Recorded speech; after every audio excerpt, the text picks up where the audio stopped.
very much, and good afternoon, good evening, everybody. I need to begin with a disclaimer that I do not have Gilly's wonderful powers of recreating voices and characters, so I'm afraid you won't have a repeat of that. But anyway, on to these chapters, and in chapter 31, it's said of Plantipalliser, now Duke of Omnium, he knew who he was and who other people were. Now, whether or not that's true, because that's Barrington Erle's verdict of him, and is indeed disputed by Mr. Rattler, but it is a good yardstick for these chapters. He knew who he was and who other people were. And we might, as we go through this evening, consider whether that is true and who that is true of.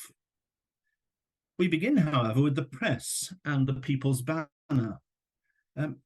It seems to me that the People's Banner has more influence than it was credited with in Phineas Finn and has grown in stature.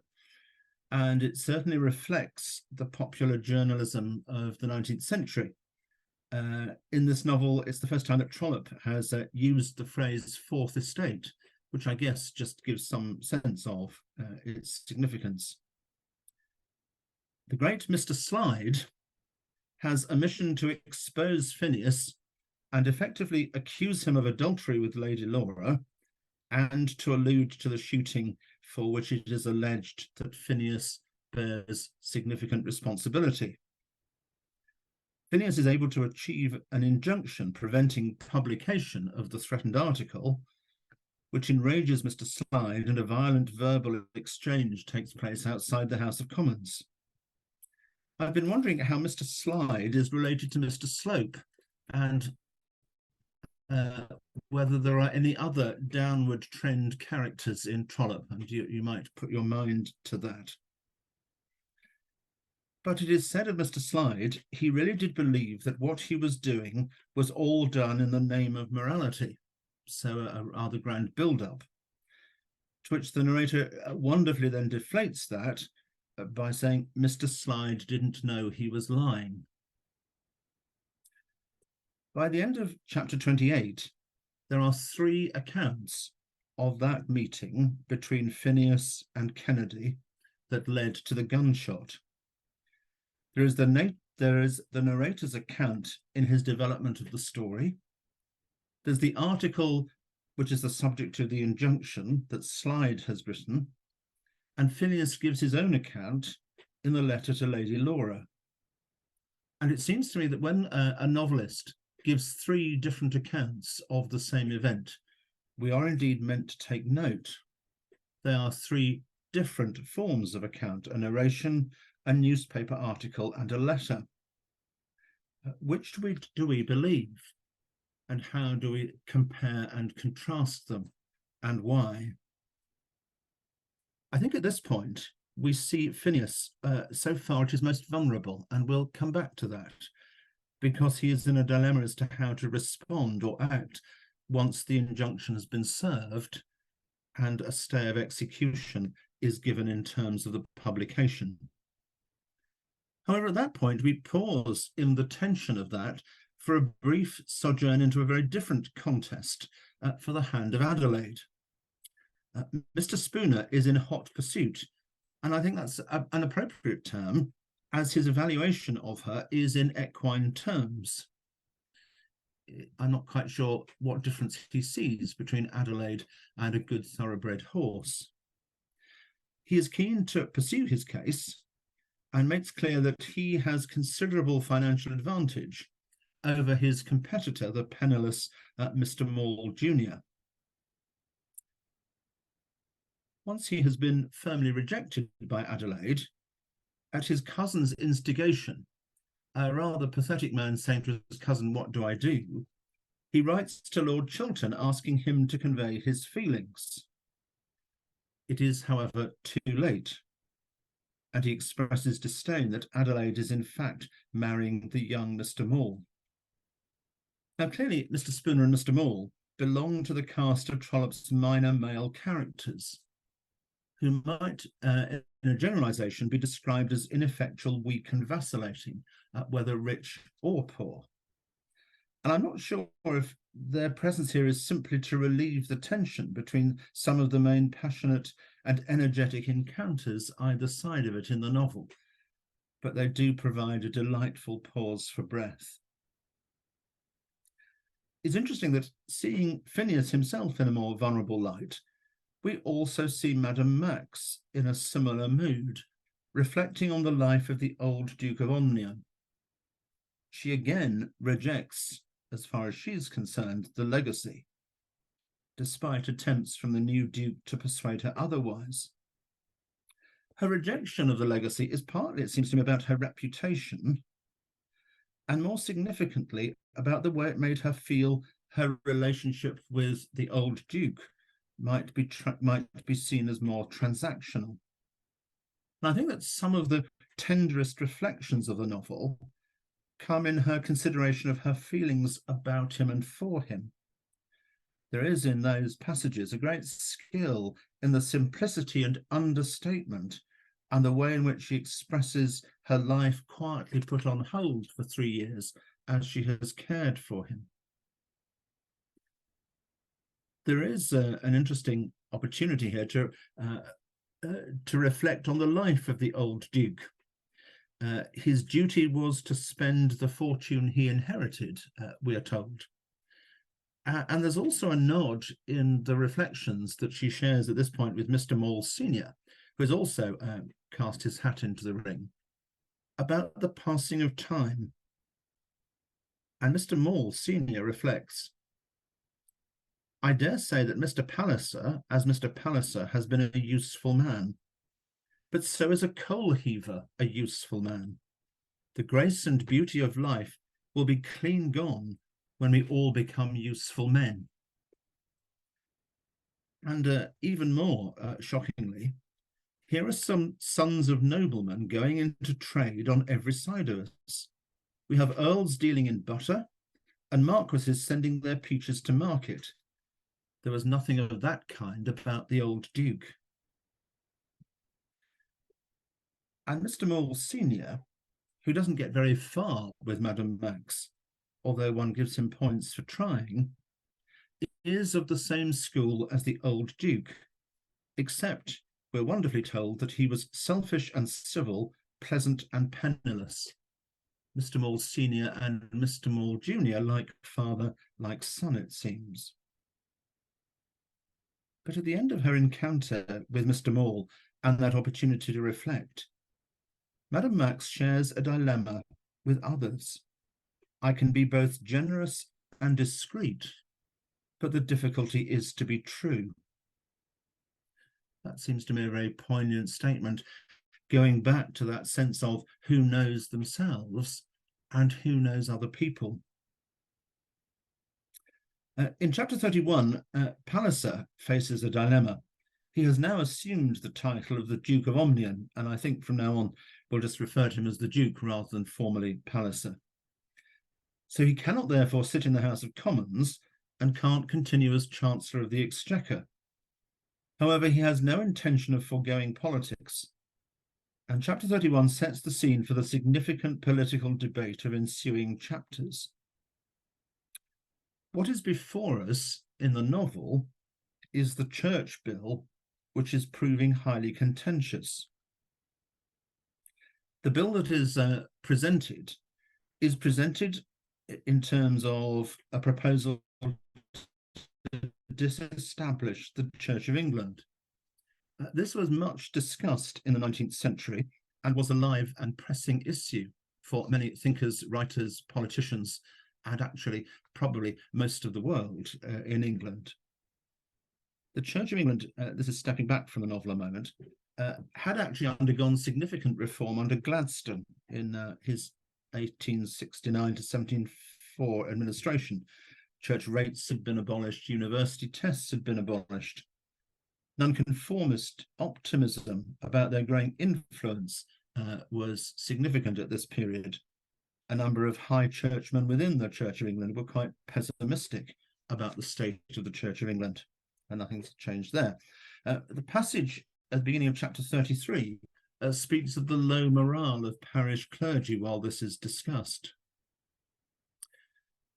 The issue in the novel is that a bill to disestablish would have been territory belonging properly to the Liberal Party. But it is Daubeny, the Conservative Prime Minister, who introduces it as a policy to outmaneuver the Liberals. And the ensuing debate, we'll see, is largely about personality and process, not about the detailed effect of a disestablishment bill. The Church of England actually wasn't disestablished in the 19th century. And as in our discussion last time in our little breakout group, I think people were amazed to discover it still isn't. Although the Irish Church was disestablished between 1869 and 1871. And as an entirely irrelevant aside, Mrs. Alexander, who was an Irish hymn writer, most well known for All Things Bright and Beautiful and Once in Royal David City, wrote a hymn in 1871 with the first line, "Dimly dawns the new year on a churchless nation." I don't quite know what tune it was set to, but it shows the strength of feeling that was around in a different party. So this bill about disestablishment didn't come before the Commons in this time frame. However, Disraeli did introduce an electoral reform bill, which again really was about a Conservative government seeking to outmaneuver a Liberal one, territory which traditionally was far more theirs than the Conservatives. The issue in the novel is about, the issue in the nation about politics trumping substance is one which Trollope properly reflects. It might just be worth a little aside here about the question of the nature of historical fiction, because Daubeny is not Disraeli and Gresham is not Gladstone. It's quite possible and fun to see different 19th century politicians in the cast of Trollope's characters. And there's a section in the introduction to the Oxford edition which raises that, but it should never be seen that X equals Y. There are also some very helpful pages at the back of the Oxford edition by Nicholas Shrimpton in an article about historical fiction, and it's worth just quoting him. Trollope is not reproducing the political life of his time, but creating a credible alternative to it. What happens in the major political action of the novel must not be what actually happened, or the books and their characters would not be fiction. Trollope is creating his credible alternative to the real political world, not for its own sake, but as an environment in which human relationships can be dramatized and discussed. And you may want to just read his 4 or 5 pages. They're really helpful, I think, in navigating our way around the nature of historical fiction, and particularly the way in which Trollope uses and develops it. So I'll leave that for you. For Trollope, one of the main concerns is that Phineas wants to speak in the debate. But as the chapter heading in chapter 32 poignantly declares, the world has become cold. The gatekeepers to gaining access to a favourable wind to make a speech have become limited. This is partly due to the power of the press and Mr. Slide in particular. His insinuations and suggestions blocked Phineas's path not only to speaking in a major debate, but also being able to hold the hope of holding office again, given that there is great talk that the government will be changing. There is not only innuendo about Lady Laura, but an implication that Phineas would speak hypocritically in the debate against the principles which got him elected in Tankerville earlier in the novel. And at this low point in Phineas's life, there is, I think, again, a very telling observation from the narrator. Nor had it been his wont in any of the troubles of his life to ask for sympathy from a man. He'd always gone to some woman, in old days to Lady Laura, or to Violet Effingham, or to Madame Goesler. By them he could endure to be petted, praised, or on occasion even pitied. But pity or praise from any man had been distasteful to him. And there, I think, is a really interesting reflection on this character and his character. He does, however, find his way to Madame Max again, and shares that conviction that he won't be called to speak in the debate or given that role in government. Suffice to say, the women in Phineas's life get very active. Madame Max will speak to the Duchess of Omnium about Phineas. In the following chapters, essentially 33 to 36, we have a sense that being at the very heart of these of this section. And much of it emphasizes that Phineas is again the outsider. He looks on at the heat of the political debate. Will he, won't he get the opportunity to speak, to prove his worth, to bring himself again to the attention of those who are going to form a government? The cut and thrust of the debate in these chapters is indeed energetic. And I just wonder if the energy they engender bears some relation to the passion for hunting.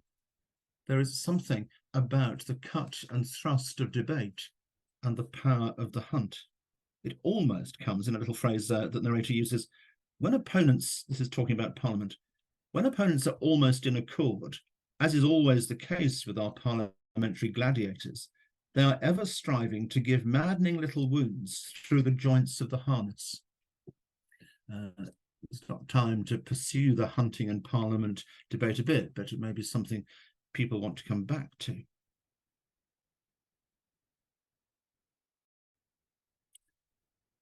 Daubeny, and I shall stick with Daubeny and Gresham, opens the debate, and a speech of some hours is not filled with fact and content, but about making things awkward for Gresham in terms of timing. When Daubeny is in full flow, we're told the interest of the moment was greater than the love of dinner. Through this, Phineas has several run-ins with the interesting Mr. Bonteen, a politician who has been tipped to become Chancellor in the next Liberal government, and who very vehemently seeks to exclude Phineas, perhaps because he is a rival. Mr. Bonteen stands in the way of any progress Phineas is likely to make or wants to make with political office. As with Mr. Slide, he reminds Phineas that what he has said to the voters at his election is at odds with the line and intention of his party. When it comes again to knowing yourself and knowing who other people are, Phineas has his own view of Mr. Bonteen. He knew himself to be superior to the man he hated, to have higher ideas of political life, and to be capable of greater political sacrifices. Does Phineas know himself and who other people are? Because he ends up rather lamely writing to Mr. Bonteen to justify himself, who in turn speaks to Mr. Monk, and Mr. Gresham seems to ignore him completely. Phineas does have the opportunity to speak at the end of the debate, and yet he was overcome by the feeling of general failure which had come upon him. As he longs for the office that seems to elude him, it is almost of no consequence that Mr. Daubeny's party is defeated by 72. In the light of the defeat, Mr. Daubeny in the short term refuses to resign, and there is an interim focus of those who seek to advocate Phineas' cause. Again, Madame Max has an attempt, the Duchess of Government. She then tries to persuade her husband to press the case, and the Duke, for a quiet life, tries to persuade Mr. Bonteen that Phineas should have a place in the government. There's a real sense here that Phineas is subject to the whims and vagaries of others. He is almost, it seems, tossed about according to the whim of how others work. Mr. Bonteen gives a salutary conclusion that there is no place for Phineas in government, and harks back to the thrice-told incident that Phineas behaved very badly with Mr. Kennedy.